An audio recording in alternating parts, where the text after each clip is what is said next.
The shocking truth about the United States Radium Corporation. If you use anything with glowing paint on it, whether it's your watch, cell phone, or your entertainment system, you've most likely benefited from one of the many inventions created by the United States Radium Corporation in the early 20th century. But at what cost? This corporation was renowned for its expertise in manufacturing glow-in-the-dark products like clock faces and radio dials, but behind the scenes there was an entire factory of employees dying of rare illnesses caused by ingesting radium plant dust and powder. Find out more about the shocking truth behind the US. How it all started. Before we get into what happened, it's important to understand why these workers were painting watch faces. Until 1917, doctors believed that small amounts of radiation could be beneficial. To that end, radium was prescribed in tonics and elixirs, which were advertised to have a wide range of benefits from alleviating pain and arthritis to improving circulation and stimulating hair growth. The US Radium Corporation supplied some of these products. They also produced luminous paints used by watchmakers and instrument makers to paint numbers on dials so they would glow in the dark. This is where their employees came in.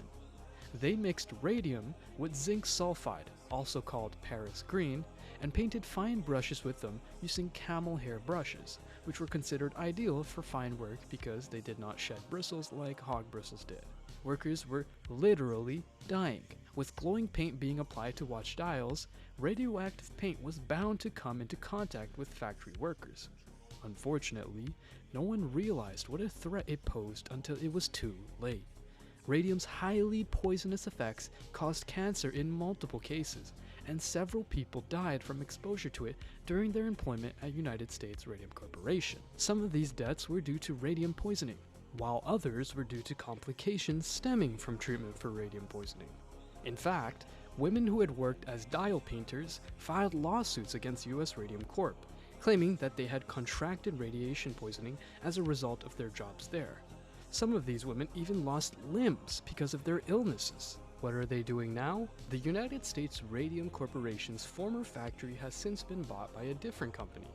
This company is currently renovating it to be used as office space. The dangerous materials found in and around their building will be professionally removed, and they have hired a specialized cleanup crew to do so, although some of these materials can still be found within their walls. For example, radon gas is frequently released from soils surrounding buildings containing radioactive material. Although radon gas can cause cancer when inhaled for long periods of time, there are very few cases where it has caused death due to low levels of exposure. What went wrong? The appalling health of workers at United States Radium who were exposed to high levels of radium in glow-in-the-dark paint they used on timepieces eventually made headlines across America. As lawsuits piled up and media coverage increased, even more women came forward with tales of their ailing bodies. Despite all these accounts pointing toward foul play, it wasn't until Dr. Harrison Martland stepped in that anyone took action. Martland was a toxicologist hired by United States Radium to investigate allegations of poisoning among its employees. His findings suggested that not only was there something wrong with these women, but also that radium poisoning was actually an entirely new disease altogether, and one that could lead to death if left untreated. What caused so many deaths? In 1917, as World War I raged overseas, United States Radium, USR, received contracts from two US government agencies. First, from the Navy Bureau of Ordnance for use in luminous dials for gun sights on warplanes. Then later, from the US Army Signal Corps for use in wristwatches used to soldiers fighting overseas. The story could have been completely different. Mary Lohmann was 23 when she joined the United States Radium Corporation in 1917. At first, things were fine. She was a typical American girl with a typical American dream: to raise her 4-year-old son and to marry her fiance's brother after he returned from fighting in World War I. Unfortunately, that's not how Mary's story ended. Mary died at age 24 on May 21st, 1920. Her death certificate stated that she had died of pneumonia, but there's more to it than that. The doctors also noted that her bone had been eaten away by necrosis, tissue death. Necrosis is usually caused by an infection or injury, so what caused Mary's jawbone to be eaten away? After some research, it was discovered that Mary worked for United States Radium Corporation as a dial painter for $15 per week. Learn from the past to change our future.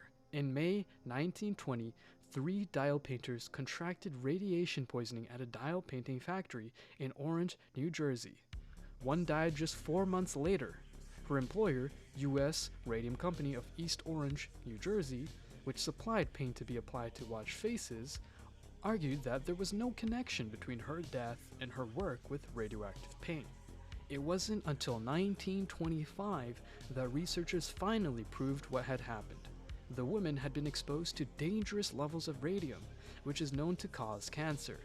It took more than 20 years for scientists to prove their case. Meanwhile, it's estimated that as many as 5,000 people were exposed to radium during those 2 decades, and many suffered from anemia and other health problems due to overexposure. Don't forget to like, comment down below, and subscribe.